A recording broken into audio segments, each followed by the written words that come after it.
성탄절 특집 아빠가 읽어주는 성경 말씀. 오늘은 마태복음입니다. 자, 마태복음 8장까지 읽었고요.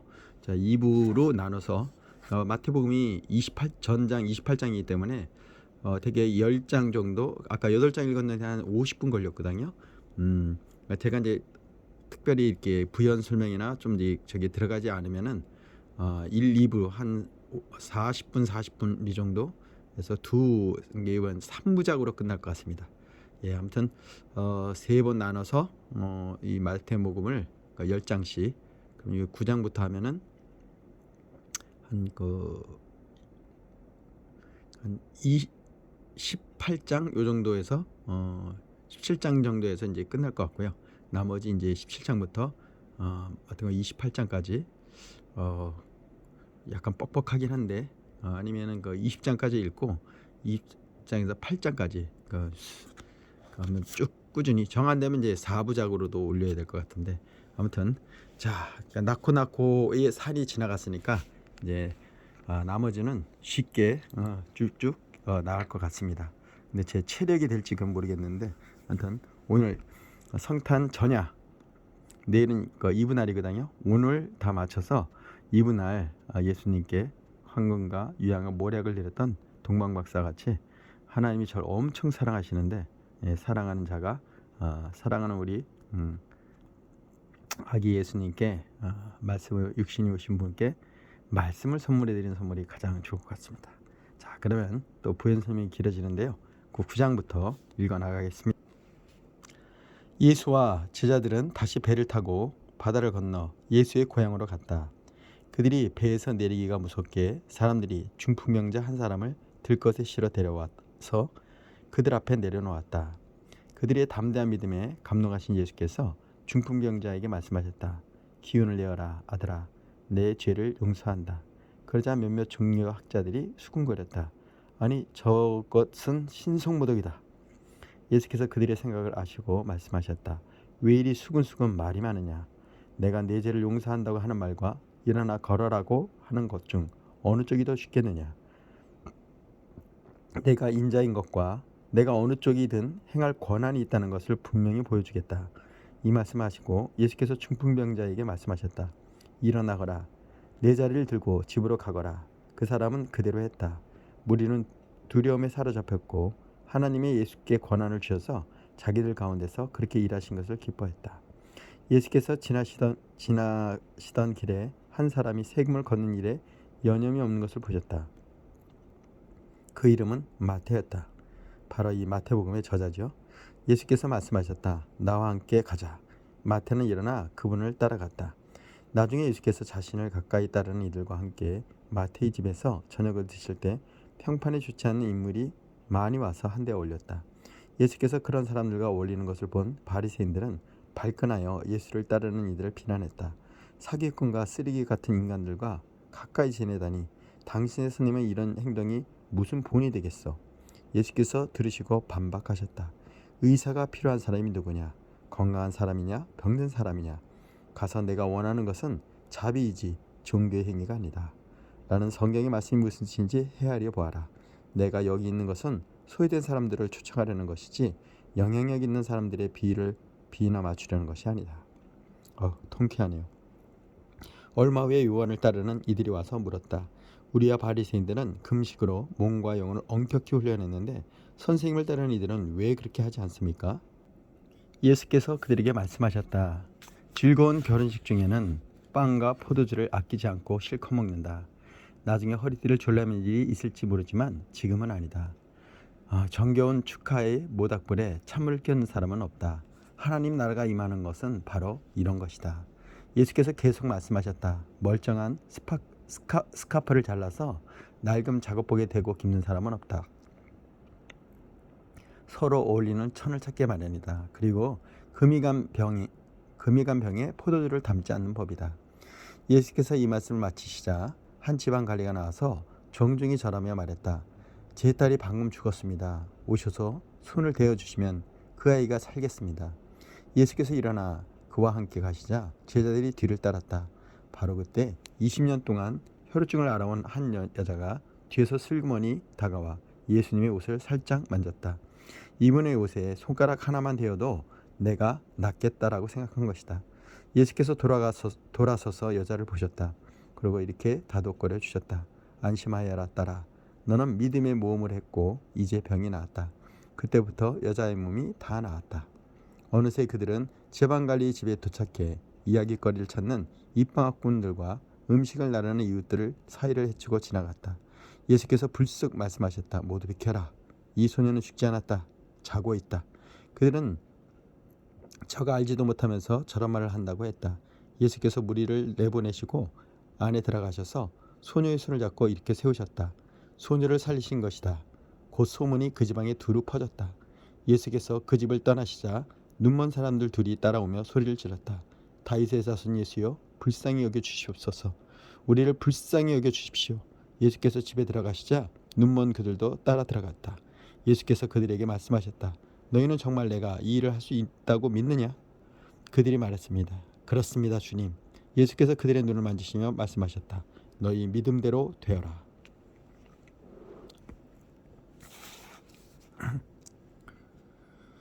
그러자 그의 말씀대로 그들이 앞을 보게 되었다. 예수께서 엄하게 주의를 주셨다. 이 일이 어떻게 일어났는지 아무에게도 알리지 마라. 그러나 그들은 문을 나가기 무섭게 만나는 사람마다 그 일에 대해 떠들어대기 시작했다. 눈먼 사람들이 나가자마자 사람들이 악한 귀신이 들려 말 못하는 사람들을 예수께 데려왔다. 예수께서 괴롭히는 악한 귀신을 쫓아내시자 그 사람은 마치 평생 말을 해온 사람처럼 즉시 말문이 술술 튀었다. 사람들이 일어나 박수갈채를 보냈다. 여태까지 이스라엘에 이런 일은 없었다. 바리새인들은 흥분에 중얼거렸다. 속임수다. 속임수에 불과하다. 아마 마귀와 짜고 한 일일 것이다. 그 후에 예수께서 모든 성읍과 마을을 두루 다니셨다. 그분은 회당 곳곳에서 가르치시고 천국 소식을 알리시고 병든 사람과 상한 심령들을 고쳐주셨다. 목 잡는 양처럼 정처 없이 헤매고 있는 무리를 바라보시는 그분의 마음이 무너져 내렸다. 예수께서 제자들에게 말씀하셨다. 추수할 것이 이토록 많은데 일꾼은 얼마나 적은지 추수할 일손을 달라고 무릎을 꿇고 기도하여라. 그 기도는 곧 응답되었다. 예수께서 자기를 따르는 사람들 가운데 12명을 불러 무르익은 밭으로 보내셨다. 그분은 그들에게 악한 귀신을 쫓아내는 능력과 상한 심령들을 자상하게 돌보는 능력을 주셨다. 예수께서 보내신 12명의 이름은 이렇다. 시몬, 사람들은 그를 베드로 곧 바위라고 불렀다. 그의 동생 안드레, 세베대의 아들 야고보, 그의 동생 요한, 빌립, 바돌로메, 도마, 세금 징수원 마태, 알포의 아들 야고보, 다데오, 가나안 사람 시몬, 가론 유다. 나중에 그분에게 등을 돌린 자다. 예수를 판 자죠. 은전 30냥에. 예수께서 12명의 추수할 일꾼을 보내시며 이렇게 당부하셨다. 믿지 않는 사람들을 회심시키려고 먼 곳부터 다니지 마라. 공경하는 적과 거창하게 싸우려 들지 말라. 바로 여기 가까이 있는 잃어버린 사람들, 혼란에 빠진 사람들에게 가거라. 그들에게 하나님 나라가 여기 있다고 말하여라. 병든 사람들에게 건강을 되찾아주고 죽은 사람들을 다시 살려주어라. 버림받은 사람들을 만져주어라. 귀신을 쫓아내어라. 너희가 후한 대접을 받았으니 너희도 후하게 살아라. 시작하기 전에 모금 행사를 벌여야겠다고 생각하지 마라. 너희에게는 많은 준비가 필요 없다. 너희 자신을 준비하여라. 하루 세끼 먹는 것만 있어도 너희는 일을 계속할 수 있다. 짐을 가볍게 하고 다녀라. 어떤 성읍이나 마을에 들어가거든 굳이 고급 여관에 묻지 마라. 수수한 사람들이 사는 적당한 곳을 찾아가 떠날 때까지 그곳으로 만족하여라. 문을 두드릴 때는 정중하게 인사하여라. 그들이 너희를 맞이하거든 예의 바르게 이야기를 나누어라. 너희를 맞아들이지 않거든 조용히 떠나라. 소란 피울 곳 없다. 무시해버리고 너희 길을 가면 된다. 심판의 날에 그들은 틀림없이 크게 후회하겠지만 그것은 지금 너희가 신경 쓸 일이 아니다. 늘 정신을 바짝 차려라. 내가 너희에게 맡긴 일은 위험한 일이다. 너희는 이리떼 속을 달려가는 양과 같으니 너희에게 시선이 쏠리지 않게 하여라. 뱀처럼 영리하고 비둘기처럼 순수하여라. 세상을 몰라서는 안 된다. 어떤 사람들은 너희의 동기를 비난할 것이 없고 어떤 사람들은 너희 평판을 더럽힐 것이다. 단지 나는 믿는다는 이유만으로 그렇게 한 것이다. 그들이 너희를 법정으로 끌고 가더라도 당황하지 마라. 그들은 자기도 모르게 너희와 나에게 호의를 베푼 것이다. 너에게 천국 소식을 전할 무대를 만들어 준 것이다. 그때 무엇을 말할지 어떻게 말할지 걱정하지 마라. 꼭 맞는 말이 떠오를 것이다. 너희 아버지의 영이 필요한 말을 주실 것이다. 너희가 전하려는 분이 자기들 기분이나 맞춰주는 어떤 우상이 아니라 살아계신 하나님을 알게 된다면 사람들은 너희를 대적할 것이다. 심지어 너희 가족들도 그럴 것이다. 큰 사랑을 선포했는데 그처럼 큰 미움을 맛보게 되니 얼마나 어처구니 없는 일이냐. 그러나 포기하지 마라. 굴복하지 마라. 마지막에 가면 그 가치를 알게 될 것이다. 이런 일이 벌어질 때 너희가 구할 것은 성공이 아니라 생존이다. 살아남는 자가 되어라. 더 이상 어쩔 수 없다는 상황에 이르기 전에 인자가 올 것이다. 학생이 선생보다 더 나은 책상을 쓸 수 없다. 사원이 사장보다 돈을 더 벌지 못한다. 너희는 내 학생이요 내 추수할 일꾼이니 나와 똑같은 대접을 받거든 만족하여라. 아예 기뻐하여라.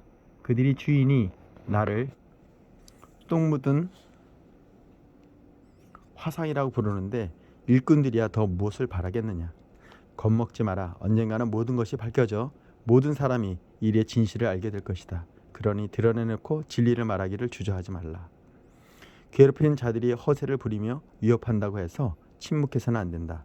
그들이 너희 존재의 중심이 너희 영혼에 할 수 있는 일이란 아무것도 없다. 너희는 너희 삶 전체, 몸과 영혼을 그의 손에 붙잡고 계시는 하나님만 두려워하면 된다.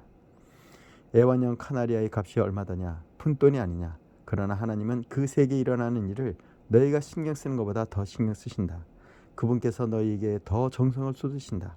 세세한 것까지 일일이 돌아보시며 심지어 너희의 머리카락까지 다 세신다.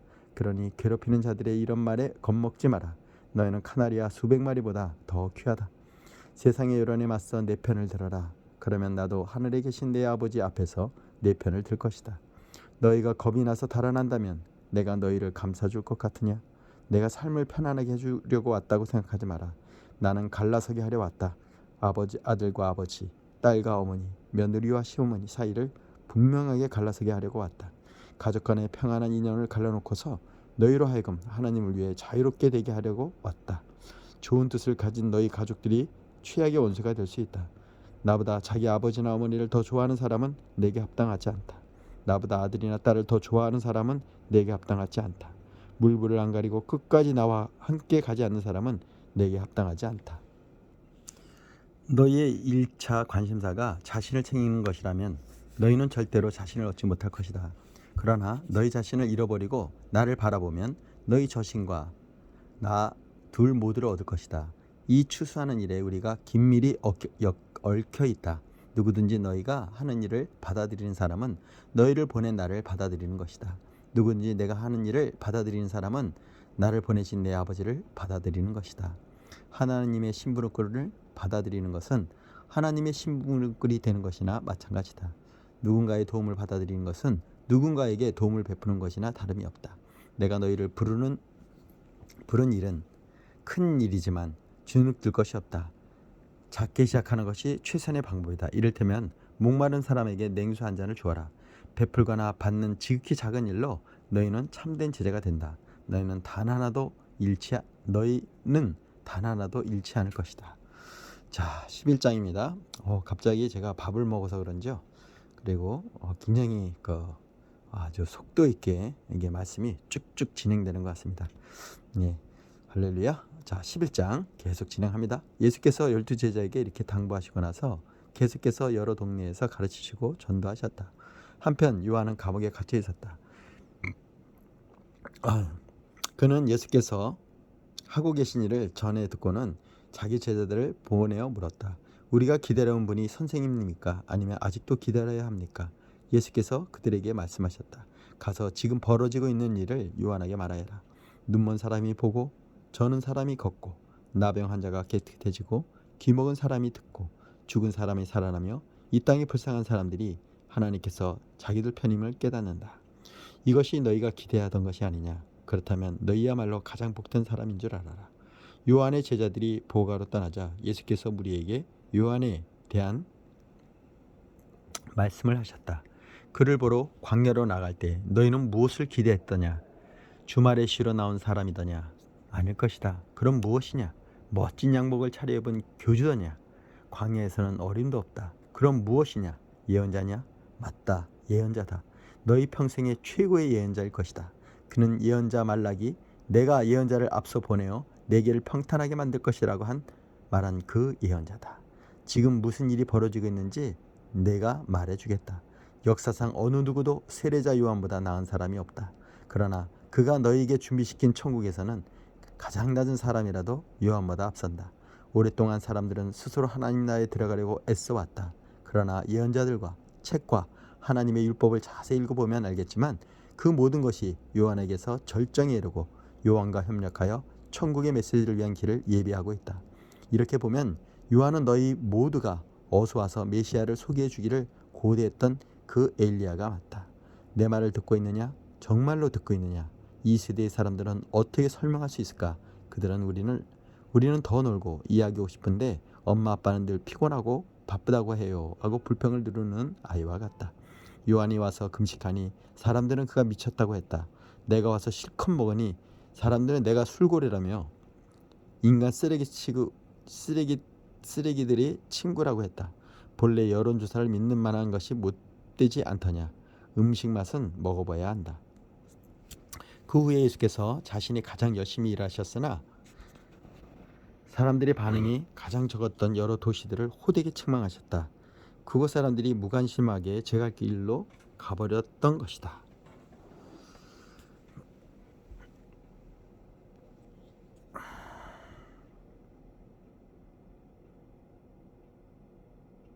고라시나 내게 화가 있을 것이다. 베세다야 너에게 화가 있을 것이다. 두로와 시돈이 너희가 본 엄청난 기적의 절반만 보았어도 당장 무릎을 꿇었을 것이다. 심판의 날에 그들은 너희에게 비하면 가벼운 벌로 끝났을 것이다. 가버나움아 내가 잔뜩 점잔을 뺀다면 결국은 지옥에 떨어질 것이다. 소돔 사람도 너희처럼 기회가 있었다면 그 도시가 지금까지 남아 있었을 것이다. 심판 날에 그들은 너희에게 비하면 가까운 벌로 끝날 것이다. 갑자기 예수께서 기도하셨다. 하늘과 땅의 주인이신 아버지 감사합니다.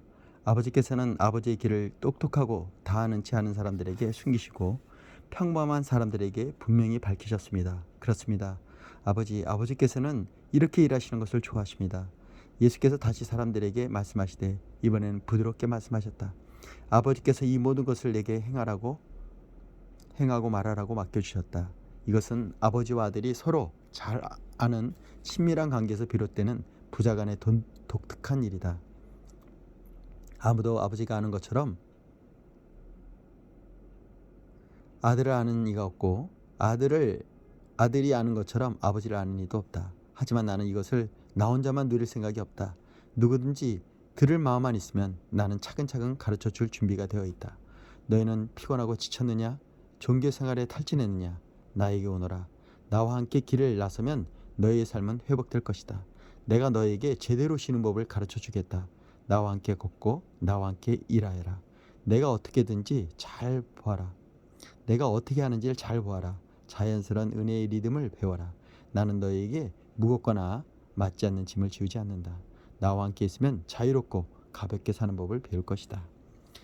자, 12장입니다. 안식일의 주인. 어느 안식에 예수께서 제자들과 함께 곡식이 무르익은 밭 사이를 거닐고 계셨다. 제자들이 배가 고파 곡식이삭을 따서 씹어 먹었다. 바리새인들이 그 일을 예수께 일러 바쳤다. 당신의 제자들이 안식일 규정을 어기고 있습니다. 예수께서 말씀하셨다. 정말이냐? 너희는 다윗과 그 동료들이 배고플 때 한 일을 읽어보지 못했느냐? 그들이 성소에 들어가서 제사장 외에는 아무것도 먹지 못하게 되어 있는 제단에서 갓 무려낸 빵을 먹지 않았느냐? 또 너희는 성전에서 직무를 수행 중인 제사장들이 매번 안식일 규정을 어기는데도 죄가 되지 않는다는 것을 하나님의 율법에서 읽어보지 않았느냐? 여기에는 종교 이상으로 훨씬 많은 문제가 걸려있다. 너희가 만일 나의 경직된 의식보다 유연한 마음을 더 원한다고 한 성경의 말씀의 뜻을 조금이라도 안다면 사소한 일로 이렇게 트집지는 않을 것이다. 인자는 안식일의 종이 아니라 주인이다. 예수께서 밭을 떠나 그들의 회당에 들어가셨다. 거기에 한쪽 손이 오그라든 사람이 있었다. 그들은 예수께서 안식일에 병을 고치는 것이 율법에 맞습니까? 하고 물었다. 예수를 함정에 빠뜨리려고 했던 것이다. 예수께서 대답하셨다. 여기에 혹시 자신의 어린 양 한 마리가 골짜기에 떨어졌는데 안식일이라고 해서 그 어린 양을 끌어내지 않을 사람이 있느냐? 하물며 인간에게 친절을 베푸는 것이 짐승에게 친절을 베푸는 것만큼이나 율법에 맞지 않느냐? 그러고 나서 예수께서 그 사람에게 말씀하셨다. 내 손을 내밀어라. 그가 손을 내밀자 그 손이 다 나았다. 바리새인들은 발끈해 나가서는 예수를 파멸시킬 방도를 흥분하며 이야기했다. 예수께서 사람들이 자기를 붙잡으려고 하는 것을 아시고 다른 데로 가셨다. 많은 사람들이 따라왔고 예수께서는 그들을 다 고쳐주셨다. 또 그들에게 소문을 내지 말라고 당부하셨다. 이사야가 기록한 대로 하신 것이다. 내가 신중히 택한 종을 잘 보아라. 나는 그를 한없이 사랑하며 기뻐한다. 내가 내 영을 그 위에 두었으니 그가 모든 나라의 정의를 선포할 것이다. 그러나 그는 소리지르거나 목소리를 높이지 않으며 길가에서 소란을 피지 않을 것이다. 그는 누구의 감정도 짓밟지 않으며 너희를 궁지에 몰아넣지도 않을 것이다. 어느새 그의 정의가 승리할 것이며 아득히 먼 곳에 믿는 사람들까지도 들려오는 그 이름만 듣고도 희망을 품게 될 것이다. 그 후에 사람들이 귀신 들려 눈 멀고 귀 먹은 불쌍한 사람들을 예수 앞에 데려왔다. 예수께서 그들을 고쳐 시력, 청력을 되찾아 주셨다. 그것을 본 사람들이 감동했다. 이 사람은 다윗의 서신이 틀림없다. 그러나 바리새인들은 그 보고를 듣고서 빈정대며 말했다. 마술이다. 소매자락에서 마귀의 속임수를 끄집어낸 것이다. 예수께서 그들의 비방에 맞섰다. 같은 사람에게 서로 상반되는 판결을 내리는 재판관은 자기 말을 유효로 하는 것이다. 늘 싸움질하는 가정은 무너지기 마련이다. 사단이 사단을 쫓아내면 어느 사단이 살아남겠느냐. 너희가 나를 마귀라고 욕하며 마귀를 쫓아내는 마귀라고 부른다면 너희의 귀신 쫓아내는 사람들에게 똑같은 욕이 되지 않겠느냐. 그러나 내가 하나님의 능력으로 악한 귀신들을 내어쫓는 것이라면 하나님의 나라가 확실히 여기 있는 것이다. 환한 대낮에 시퍼렇게 눈을 뜬 건장한 한 사내의 집에 들어가서 그 살림을 가지고 달아나려면 먼저 그 사람을 묶어야 하지 않겠느냐. 그를 묶으면 집을 깨끗이 털 수 있다. 이것은 전쟁이며 중립지대는 없다. 내 편이 아니라면 너희는 내 적이다. 돕지 않으면 방해하는 것이다. 용서받지 못할 말이나 행동은 없다. 그러나 너희가 고의로 하나님의 영을 끝까지 비방하면 너희를 용서하시는 바로 그분을 물리치는 것이 된다. 너희가 어떤 오해로 인자를 거부하면 성령께서 너희를 용서하실 수 있다. 그러나 성령을 거부하면 너희는 자신이 걸터앉은 나무 가지를 톱으로 잘라내는 것이고 용서하시는 그분과 모든 관계를 너희 자신의 사악으로 끊어버리는 것이다. 건강한 나무를 키우면 건강한 열매를 거둔다. 병든 나무를 키우면 벌레 먹은 열매를 거둔다. 열매를 보면 나무를 알 수 있다. 내 생각은 뱅구덩이와 같다. 너희 생각이 그렇게 더러운데 어떻게 너희 말이 온전할 수 있겠느냐. 너희 말의 의미를 부여해 준 것은 사전이 아니라 너희 마음이다. 선한 사람은 철마다 선한 행실과 선한 말의 열매를 맺는다. 악한 사람은 과수의 마른 뼈 같다.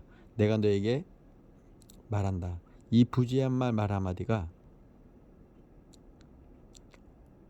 한마디가 되어 돌아와서 너희를 괴롭힐 것이다. 결산의 날이 올 것이다. 말에는 막강한 힘이 있다. 말에 신중을 기하여라. 말이 너희를 구원할 수도 있고 너희를 저주할 수도 있다. 나중에 종교학자와 바리새인이 몇 사람이 예수를 찾았다. 선생님, 당신의 신임장을 보고 싶습니다. 하나님이 함께 하신 일이라는 확실한 증거를 보여주십시오. 기적이라도 보여주시죠. 예수께서 말씀하셨다.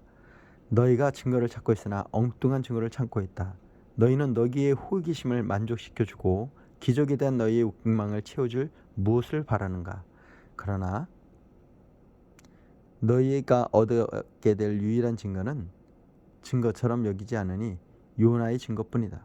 사흘 밤낮을 물고기 뱃속에 있었던 요나처럼 인자도 사흘 밤낮을 깊은 무덤 속에 지낼 것이다. 심판날에 니느웨 사람이 일어나 이 세대를 정죄할 증거를 내놓을 것이다. 요나가 설교할 때 그들이 자신의 삶을 고쳤기 때문이다. 요나보다 더 큰 설교자가 여기 있는데 너희는 증거를 따지고 있다. 심판날에 시바의 왕이 앞에서 나와서 이 세대를 정죄할 증거를 제시할 것이다. 여왕이 지혜로운 솔로몬의 말을 들으려고 먼 땅 끝에서부터 찾아왔기 때문이다. 솔로몬의 지혜보다 더 큰 지혜가 바로 너희 앞에 있는데도 너희는 증거 운운하며 억지를 부리고 있다. 사람에게서 쫓겨난 더러운 악한 귀신은 광야를 이리저리 떠돌며 자기가 들어갈 만한 오아시스, 곧 순진한 영혼을 찾아다닌다. 아무도 찾지 못하면 귀신은 내가 전에 있었던 소굴로 돌아가자 하고 말한다. 돌아가 보니 그 사람은 흠이 하나 없이 깨끗한데 텅 비어 있었다. 그래서 악한 귀신은 달려가서 자기보다 더 악한 귀신 7이나 끌고 모아서는 다 함께 그 사람 안에 들어가 난장판을 벌인다. 결국 그 사람의 상태는 깨끗함을 받지 않았던 처음보다 더 훨씬 나빠진다. 바로 이 시대가 그렇다. 너희 생각에는 너희가 삶의 쓰레기를 치워내고 하나님 앞에서 준비된 것 같을지 모르나 너희는 내 나라의 메시지를 순순히 받아들이지 않았다. 이제 온갖 마귀가 다 들어오고 있다. 예수께서 아직 무리에게 말씀하고 있는데 그분의 어머니와 형제들이 나타났다. 그들은 밖에서 예수의 말을 전하려 했다. 누군가 예수의 말씀을 들었다. 예수님의 어머니와 형제들이 이야기하려고 밖에 있습니다. 예수께서 직접 답하지 않고 이렇게 말씀하셨다. 내 어머니와 내 형제들이 누구라고 생각하느냐. 그리고는 제자들을 향해 손을 내미셨다. 잘 보아라. 이들이 내 어머니요 형제들이다. 순종이 피보다 진하다. 내 하늘 아버지의 뜻에 순종하는 사람이 내 형제요, 내 자매요, 내 어머니다. 자, 13장입니다. 자, 그냥 아주 숨가쁘게 아주 줄기차게 저희 입에도 모토가 단 것처럼 쭉쭉 진행이 되고 있습니다. 그러나 좀 많이 피곤하네요. 다시 또 피곤함이 몰려오는데, 자, 제가 목표한 대로 20장까지 읽어보도록 하겠습니다. 같은 날 예수께서 집에 나가 해변에 앉으셨다. 순식간에 바닷가를 따라 무리가 모여들어 예수께서 할 수 없이 배에 오르셨다. 예수께서 배를 설교단에 삼아 회중에게 여러 이야기를 들려줬다. 너희는 어떻게 생각하느냐? 어떤 농부가 씨를 뿌렸다. 씨를 뿌리는 데에 덜어는 길가에 떨어져 새들이 먹어버렸다. 덜어는 자갈밭에 떨어져 금세 싹이 났으나 뿌리를 내리지 못해 해가 나자 곧 시들어 버렸다. 덜어는 잡초밭에 떨어져서 싹이 났으나 잡초가 짓눌려 버렸다. 덜어는 좋은 땅에 떨어져 농부가 생각지도 못한 큰 결실을 맺었다. 너희는 듣고 있느냐? 정말로 듣고 있느냐? 제자들이 다가 물었다. 왜 이야기로 말씀하십니까? 예수께서 대답하셨다. 너에게는 하나님 나라를 아는 깨달음을 주어졌다. 너희는 하나님 나라가 어떻게 되어가는지를 안다. 그러나 이 선물의 깨달음은 누구한테나 있는 것이 아니다. 어떤 사람에게는 주어지지 않았다. 누구든지 준비된 마음이 있으면 언제라도 깨달음과 이해가 막힘없이 흐른다. 그러나 준비된 마음이 없으면 깨달음은 흔적도 없이 금세 사라진다. 내가 이야기로 말미암은 것은 그런 예수에다 마음을 준비시키고 마음을 열어 깨닫도록 주의를 환기시키려는 것이다. 현재 상태로는 그들은 세상 끝날까지 쳐다보아도 보지 못하고 지칠 때까지 들어도 깨닫지 못한다. 내가 이사의 예언을 꼭 반복해서 말할 필요가 있느냐? 너희가 귀가 열렸으나 하나도 듣지 못하고 눈은 떴으나 하나도 보지 못한다. 이 사람들은 머리가 꽉 막혔다. 그들은 듣지 않으려고 손가락으로 귀를 틀어막는다. 보지 않으려고 나와 얼굴을 맞대지 않으려고 내 치유를 받지 않으려고 두 눈을 질끈 감는다. 그러나 너희 하나님이 복 주신 눈은 곧 보는 눈이다. 하나님이 복 주시는 귀, 곧 듣는 귀가 있다. 예언자와 겸손하게 믿는 이들을 비롯해 많은 사람들이 너희가 지금 보고 있는 것을 보고 너희가 지금 듣고 있는 것을 들을 수만 있다면 그 무엇도 마땅하지 아니했을 텐데 그럴 기회가 없었다.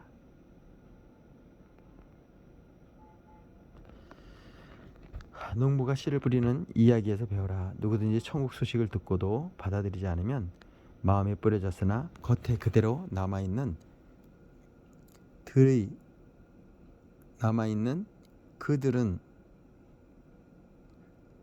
그들은 것을 악한 자가 와서 낚아채 간다. 이것이 농부가 길 위에 뿌린 씨다.